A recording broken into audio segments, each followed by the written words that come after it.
Very good afternoon, viewers. Today's topic of discussion is trade and urbanization during the early medieval period. As far as this period is very important to study the growth of the medieval economy, because this is the transition period, 7th to 12th century. Largely we are going to focus on the issue of trade and urbanization. This early medieval period has attracted the attention of the historians from 1930s onwards, and from that period onwards, the historians have tried to emphasize or seen these century of the early medieval period as a dark age, the period of stagnant growth, period of decline of trade and urbanization.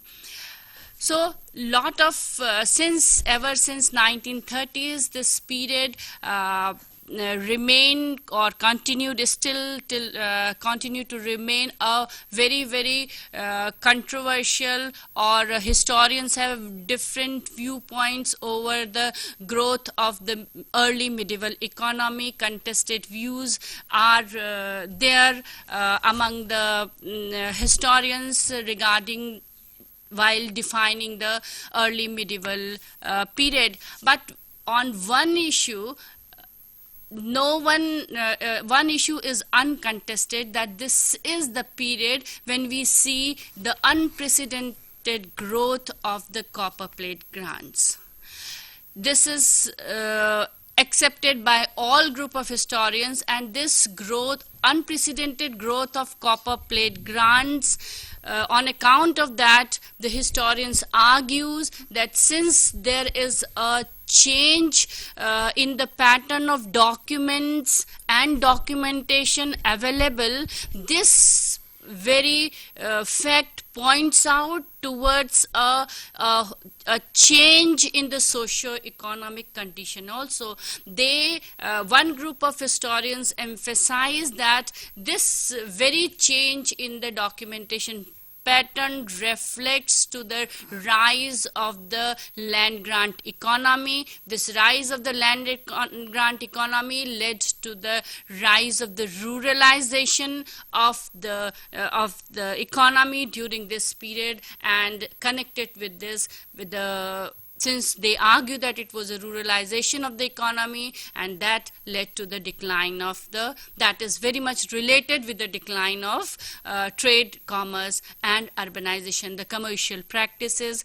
So on account of the very fact that immense amount of agrarian expansion, that is a very accepted view among all the historians, they argue that it led to the ruralization of the economy. So with this ruralization of economy, they argue that this is the period where the feudal tendencies were very marked. This is the period when we see that it is the period when there was no central authority, and with the decline of the central monarchy, we see that there emerged various foci or centers of powers, and there emerged the landed aristocracy, and these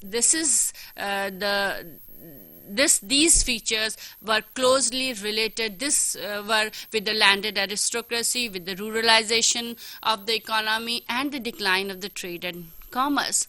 In fact, during the 1920s and 30s, it was a Belgian historian, Henri Pirenne, who has tried to argue out in the context of the European feudalism that on account of the Arab invasion of Europe, that the particularly the trade across Mediterranean, the long distance trade across Mediterranean got disrupted, and on account of this disruption of the trade and commerce, there declined the commercial centers, the urban centers, that ultimately led to the rise of the closed estate economy. Why he is calling the closed estate economy? Because on account of the fact that there was a decline of the trade and commerce, it led to the rise, this ruling class more and more started commanding the landed property, and this landed estates that they were commanding, he was calling as a closed because they were self-sufficient. And this phenomena gradually changed around 11th century onwards. I'm speaking about the European context, in the European context, that how this, on account of the Arab invasion, that trade got disrupted, and this feature of the closed estate economy emerged. And from 11th century onwards, Pirin argues that the Arabs were pushed back towards the Near East, and this led to the rise of the again revival of the urban center, a revival of the trade centers. So this was Indian historians largely followed the model that was being presented by or argued by Henry Pirenne in the context of the European feudalism. It would be interesting to see what type of situations, whether the similar situations were present in the Indian context. It would be interesting, Sangeeta, if you can highlight on those points, on those issues, that whether the similar situation what Henry Pirenne was arguing in the context of the European situations, whether do you find this in the case of India as well? It would be, Sangeeta, it would be interesting if you can elaborate this point. Thank you, Abha. As you have just now pointed out in your introductory remarks, that the period in early medieval India between 7th to 12th centuries has been regarded by most of the historians as, I should say conventional historians, as a dark age. Now, what do we understand by the term dark age? Generally, historians, the conventional historians, they feel that during this period there was decentralization of authority. That is, the centralized monarchies of the Gupta period, of the Mauryan period, they ceased to exist, and several small states and petty principalities cropped up. And so, due to the decentralization of power, there was no single strong state which existed in this period. So that is why most of the historians regard this period as a dark age. Another important point which the historians point out is that in this period, and especially we find that D.D. Kosambi, he initiated this process of explaining the economy of this period, of early medieval period, and on the basis of various evidences, he pointed out that during this period there was decline of trade and commerce, and there was paucity of coins and decentralization of political authority. So he feels that this period was very close to the feudal period of Western Europe. So, and taking cue from that, R.S. Sharma, in his seminal work, Indian Feudalism, he points out that this period, the economy of this period was marked by the agrarian expansion, that is, the ruralization and the emergence of agrarian settlements, large-scale agrarian settlements, which emerged due to the practice of land grants, which were initiated in this period, and especially these grants were given by the kings not only to the Brahmins but also to the temples, the Buddhist monasteries, the Jain basadis, as well as to the secular personnel, that is the administrative personnel of the kings.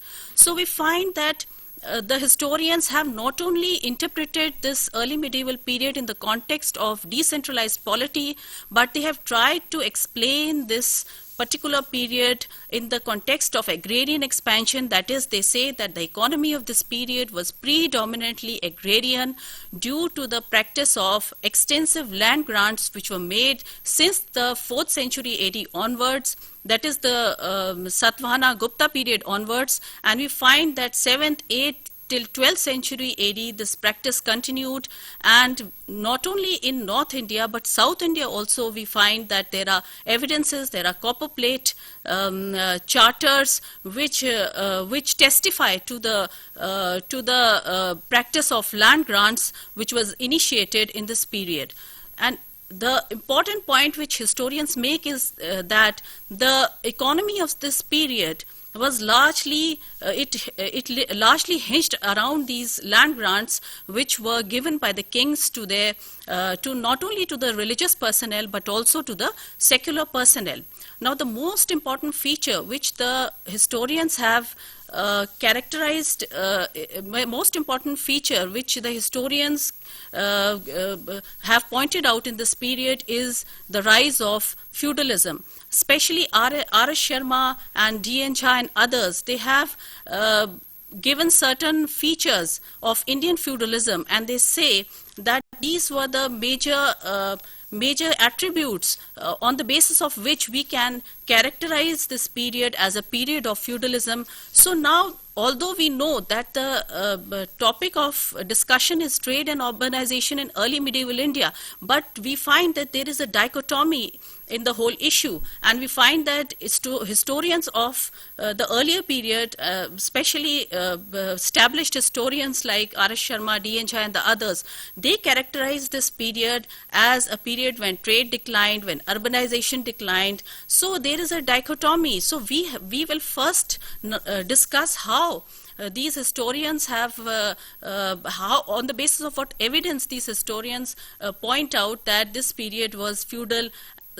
Then Dr. Abha Singh will take up how new evidences have come to light and how historians are saying that no, this period was not characterized by feudalism, but there was trade existed in this period, urbanization also existed, and we find that there was tremendous growth of trade and commercial activities, and there was existence of guilds and markets and towns. So these are the two issues which are involved in this debate. On the one hand, you have one set of historians who propose that it was basically an agrarian economy, it was basically a feudal economy, and on the other you have certain historians who give fresh evidences and point out that although land grants did exist, agrarian economy was important, but we cannot negate the importance of trade, commerce, urbanization, towns, coins, guilds, all these features which are important constituents of the urban scenario.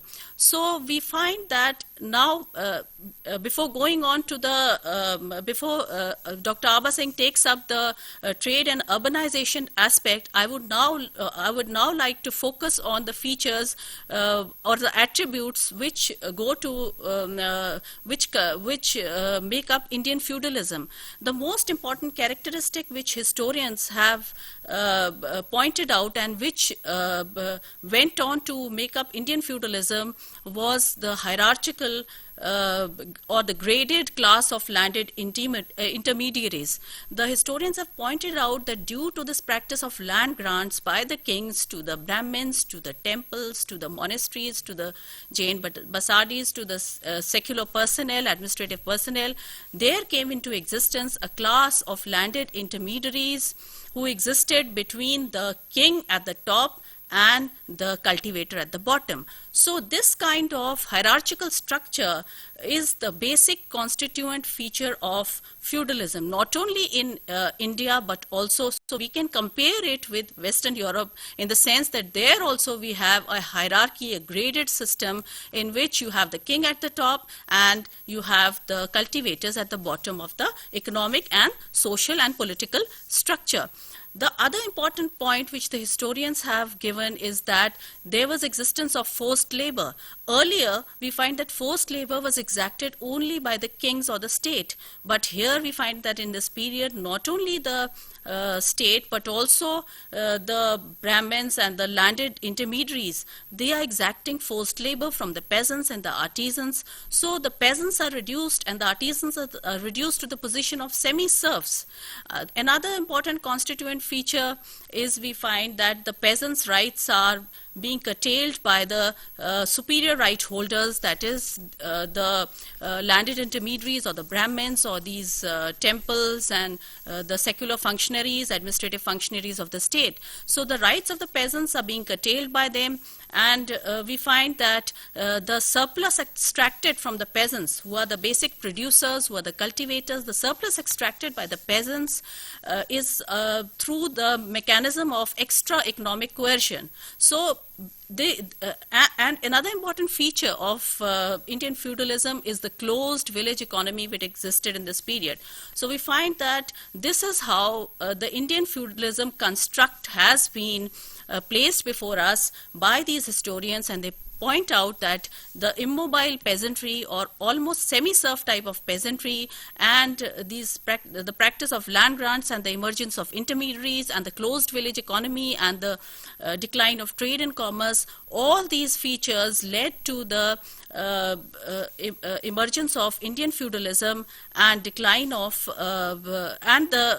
consequently the decline of trade and commerce in this period, decline, paucity of coins, the setback to commercial activities, to the marketing, trade, and the urban phenomena. So, another important point which the historians have tried to make is that agrarian expansion had taken place in the earliest period through clearing of forests, through bringing virgin land under cultivation, but we find that in the early medieval period, the most important practice which started was the practice of land grants, due to which we find that several agrarian settlements came into existence, and these have been classified by the historians into various categories.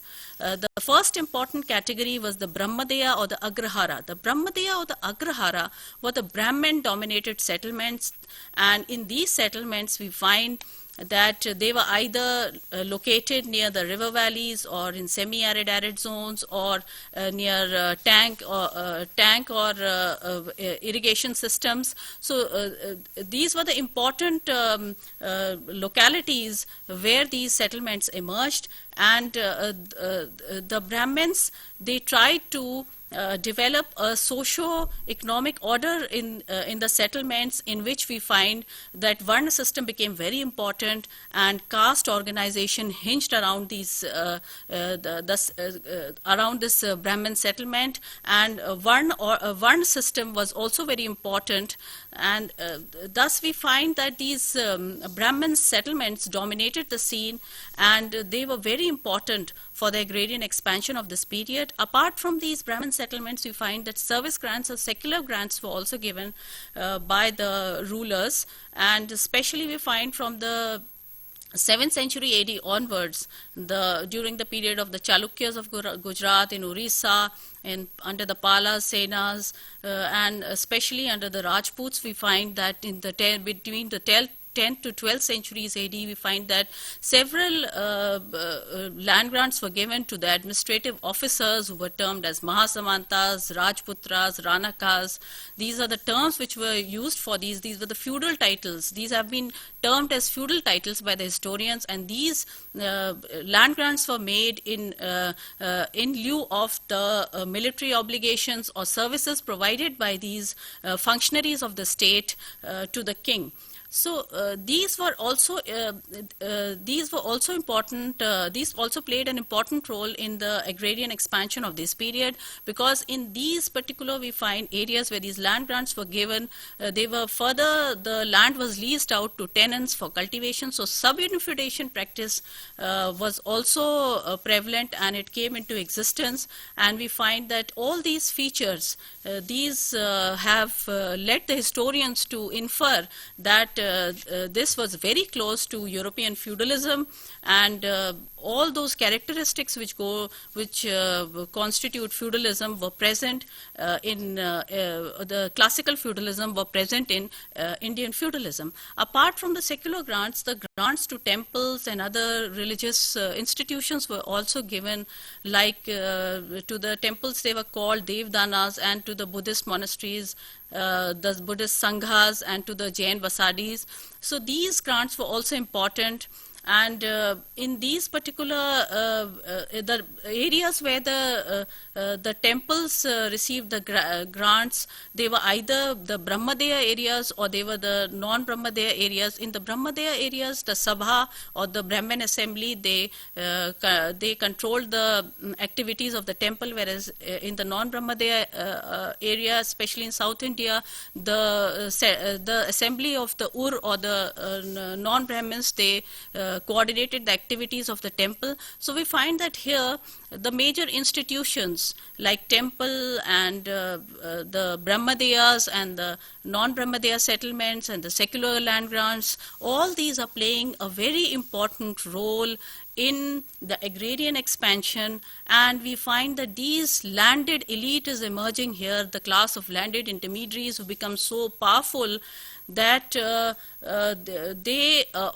hierarchy is created between the king and the cultivators, and they are powerful enough to even defy the king at times. So this is the major contention of the historians, that it was a decentralized polity, it was a decentralized kind of a system in which the king was not at the helm of the affairs, and he did not have all the power, and he had assigned land grants, and on the basis of that he had transferred administrative rights, he had transferred economic rights to the assignees. And so the assignees or the land grant, the donees of the grant, they became very powerful, and at times they even tried to defy the royal authority.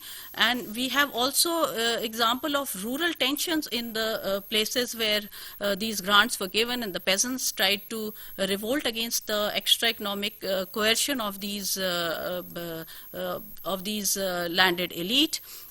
Another important feature which the historians have pointed out is that in this kind of feudal system, the important characteristic of this period was that trade declined. They are saying that there were two phases. One was from 700 to 900 AD when trade declined in early medieval India, and they are giving important reasons why trade declined in this period. They point out that due to the Arab invasion in the 7th, 8th centuries AD, Gujarat coast was attacked, and so many places were sacked and destroyed. And they point out that the trade with Southeast Asia also suffered a setback, because in Southeast Asia also studies have come up which point out that the barter system prevailed and money economy did not exist. And after the fall of the Roman Empire, the Eastern Roman Empire, with its headquarters at Byzantine,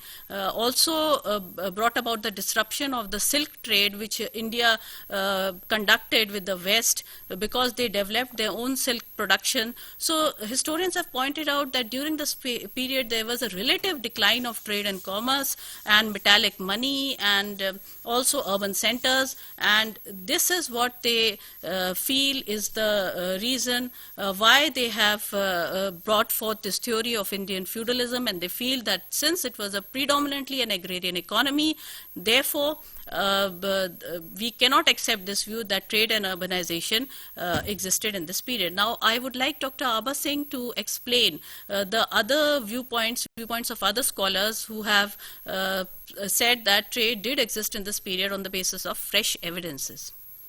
Thank you, Sangeeta. Sangeeta has elaborately explained you how the feudal economy developed during this period, and the important issue that she ended with was whether there was a declining trade and commerce and the urbanization, urban center, because both the features, decline of trade and the decline of urban center or de-urbanization, whatever we may term it, these are closely linked features. And as we were discussing that how Henry Pirenne was the one who associated these declining trade tendencies with the and called it a European feudalism. So the decline in trade and commerce is closely interlinked with the emergence of feudalism and decline in the urban centers. So Sangeeta was emphasizing upon one view of the historians, that how they have Indian historians analyzing the Indian situations, how they have analyzed that similar situations existed in India on account of the Huna's invasion, on account of the decline of the Roman Empire. India also faced the similar situation, as she has just mentioned, that how the situation particularly during from 7th century or 7th to 10th century, this is the period, the major period when we see during the post-Gupta period that there was a tendency, historians argue, particularly the major contribution in this regard, as she was speaking about, that R.S. Sharma has pointed out that how feudal economy was, land grant economy, the feudal economy was dominating and trade, and there was a tendency of the declining trade and commercial. But this theory is not gone uncontested, particularly with the new and new evidences are coming up, new researches are going on, and the major historian who has analyzed the northern situation in this regard, analyzed the trade and urbanization, is Ranbir Chakravarti. His master work, in his masterly argued work, he has tried to project that the situation as projected, that the trade was declining, urbanization was declining. This was not the Indian situations during the 7th to 12th century is not presenting as gloomy a picture as is generally argued by R.S. Sharma and D.N. Jha and others in this regard. Now, one issue is uncontested, as I was also mentioning, and Sangeeta has elaborated in greater detail, that this was the period of the unprecedented agrarian expansion, chiefly marked by and that led to the rather emergence of the land grant economy. Here, so this is an uncontested issue, and both set of historians agree to this. But then comes the issue. Important issues are whether this emergence of land grant economy led to the consolidation of the self-sufficient economy, which Henry Pirenne in European case is calling a closed estate economy. So it was a Indian economy, was a self-sufficient economy. If it was a self-sufficient economy, then another issue closely linked is, that means this is the period when the market centers decline, trade decline, urban centers decline. So these two issues are very, very important. Let us analyze point by point that what was the Indian situation, particularly those set of historians who do not agree that the situation was not as bad as it was presented by other set of historians. So they have taken all the issues, as Sangeeta was referring to, that to to analyze the situation, there are certain features that we have to look into whether this was the situation or not. First, whether there was the presence of market centers or the market centers were declining. B, whether there was the merchant communities, we are seeing the distinct decline, whether the long distance trade, as Henry Pirenne is emphasizing a lot on that, whether the long distance trade was declining and whether the situation was that of the monetary anemia, as Sangeeta also just touched upon. So these are, and the final point, that is the whether this was the period when on account of all these factors the situation of de-urbanization was emerging, was taking place. So these are very, very important issue.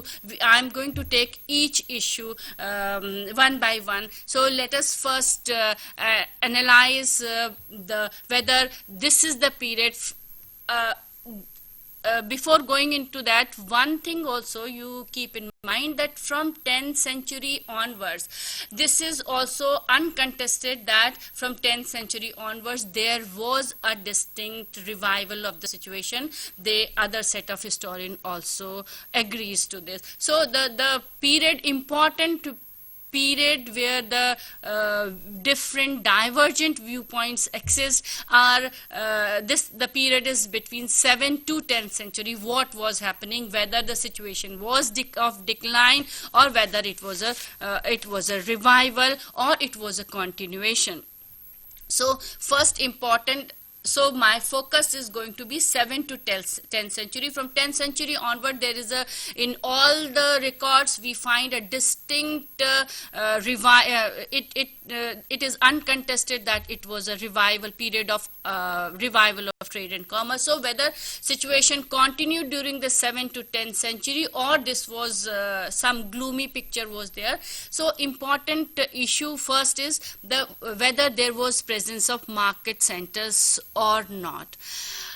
Sangeeta has also touched upon that up to 1000 AD, there were the distinct decline as far as the market centers are concerned. But the other set of historians, particularly Ranbir, points out that this is the period that we find, particularly from 6th century onwards, we find the distinct references of certain types of emergence of market centers that we do not find prior to 600 AD. So this is the new emergence of new types of market centers. So he is referring, I'll take one by one. He is referring to Hatt or Hattikas. The modern derivative, you can you know about that. Hatt is the modern derivative. It is from after 6th century onwards, we do start getting the references of the presence of Hattas and these Hattikas. These were, on the one hand, these were the rural market exchange centers, as we also view presently during the modern times as well. But it were not just the market centers, rural market exchange centers. Rather, we do get the references of some big Hattikas. The one is the Devapala Hattika. It was after the King Devapala, King Devapala from 9th century. This record comes. Then Purva Hattika. This was so these are these cannot simply be termed as the rural exchange centers, but rather these were definitely there is a definite evidences that suggest that these were either attached to the urban center or situated within the urban center. So these Hattikas or Hatts were not just rural centers, but they were associated with the along with or either in the urban centers also. Then another important references of the market centers that we don't get earlier is the yatra. Yatras we get from the Pehowa inscription. That Pehowa inscription refers to the Ghotaka Yatra. It is referring to the horse fair, and these were definitely distinct from the Hats or Hattikas, because these Hats or Hattikas were the periodic markets, whether they were taken place on twice a week or once a week or fortnightly. But these yatras were not periodical, rather this was the annual affair. So when it was an annual affair, so it were distinct from the Hattikas. So we do get references of these yatras or different types of the market centers. Then another very, very important term referring to the or related with the market centers that we do not get from the early period, particularly we are getting from the 8th, 9th century onwards, is the Mandapikas. Mandapikas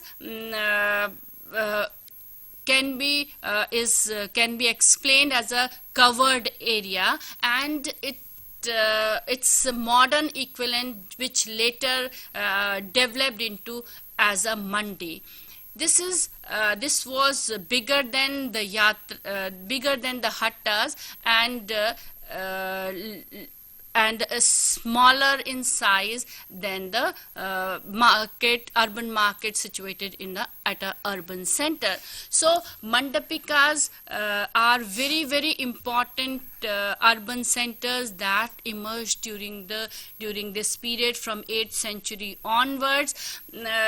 And their association with the urban center is clearly marked when we do get the reference of the particularly in the case of the Bilhari Mandapika and Siadoni Mandapika, where these are referred as the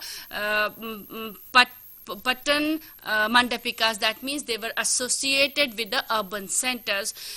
The first earliest reference of these Mandapikas comes from the 9th century, from the Kangra region, where the Bajnath, one of the few merchants, donated the income, 6 dhammas daily income to this to Bajnath temple. In that context, in that reference, this evidence comes. Kirugrama Mandapika they are referring to. So these Mandapikas, the development of Mandapikas are very, very important, and one of the most important of the Mandapika, I am not going into the details, there are n number of Mandapika references we do get, but one of the important is the Naddula Mandapika. This is very important. Its growth of this Naddula Mandapika is very, very interesting and important. It was a small village, and from a small village it developed into Mandapika, an urban center, and it is mentioned as in the later accounts as the Nagaram. Sorry, not Nagaram, Nagara.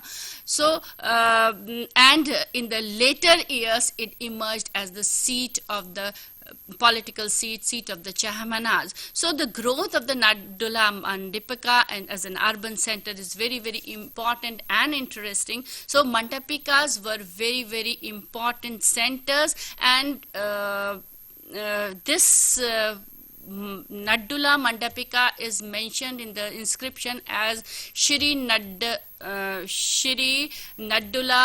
Talapad Mandalika, Shulka Mandalika. Shulka Mandalika refers that even the customs and tolls were taken from these, it was serving as the center of the custom and toll center also. So this is clearly indicative of the fact that these mandapikas were certainly referring to, addressing to the urban center or associated with the urban centers. It is very interesting that these were not just the localized urban centers, but rather they were connected with the hinterlands and with the various parts of the country.